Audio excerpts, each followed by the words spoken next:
Honourable member for Scarborough Rouge River. Thank you, Mr. Speaker. I would also like to thank the Parliamentary Secretary for taking the time to be here tonight. Mr. Speaker, on September 27th, I was grateful to have had the opportunity to co-host a screening of the Channel 4 documentary, Sri Lanka's Killing Fields, with my fellow parliamentarians, the Honourable Member from Scarborough-Guildwood, as well as the Honourable Member from Barrie. Also present was also representative from Human Rights Watch.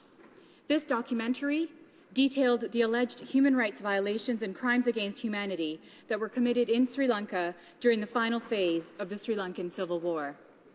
The screening of this documentary moved me, as it did everyone else in the room who were watching. Mr. Speaker, that night we demonstrated that partisan lines can be crossed in order to seek justice for those whose human rights have been violated. Mr. Speaker, on this side of the House, we have been calling on this government to take action and commit to fighting for justice for Sri Lankans. We called for action in 2009. New Democrats stood with the hundreds of thousands of Canadians from across the country who are calling on this very same government to take action. Jack Layton, he stood with these Canadians and facilitated an emergency debate in this House on the Sri Lankan conflict, demanding that this government stand up for human rights and justice. We have been asking this government to call upon the United Nations to follow the recommendations provided by its own panel of experts and to launch an independent investigation into the allegations of war crimes and crimes against humanity that may have been committed during the final phase of the Sri Lankan conflict. Canada is home to one of the largest communities of Tamil diaspora in the world, outside of India. Mr. Speaker, many of whom actually live in my constituency of Scarborough Rouge River and across the Greater Toronto Area in general.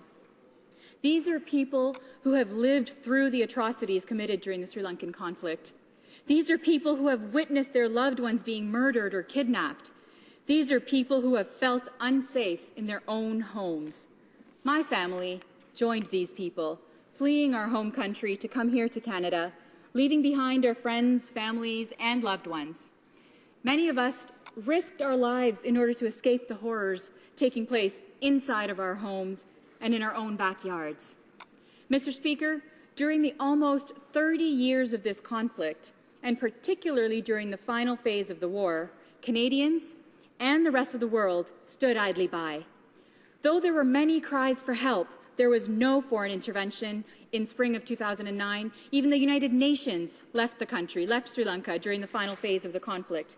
We cannot continue this inaction. The United Nations expert panel, as well as the Channel 4 documentary, Sri Lanka's Killing Fields, all show that there are serious allegations that war crimes and crimes against humanity were committed during this final phase of the war. It is time for the global community to come together to fight for peace and justice in Sri Lanka. Mr. Speaker, representatives are meeting later this week in Perth, Australia, for the Commonwealth Leaders Summit. Will these allegations of war crimes and crimes against humanity, with these allegations of war crimes and crimes against humanity, we know that Sri Lanka will be a topic of discussion as Sri Lanka is scheduled to host the next summit in 2013. So I ask this today, Mr. Speaker, when is this government going to fight for justice for Sri Lankans? What concrete steps is Canada going to take to ensure that Sri Lanka complies with and demonstrates human rights values consistent with those held by Canadian members of the Canadians, members of the Commonwealth, and the United Nations?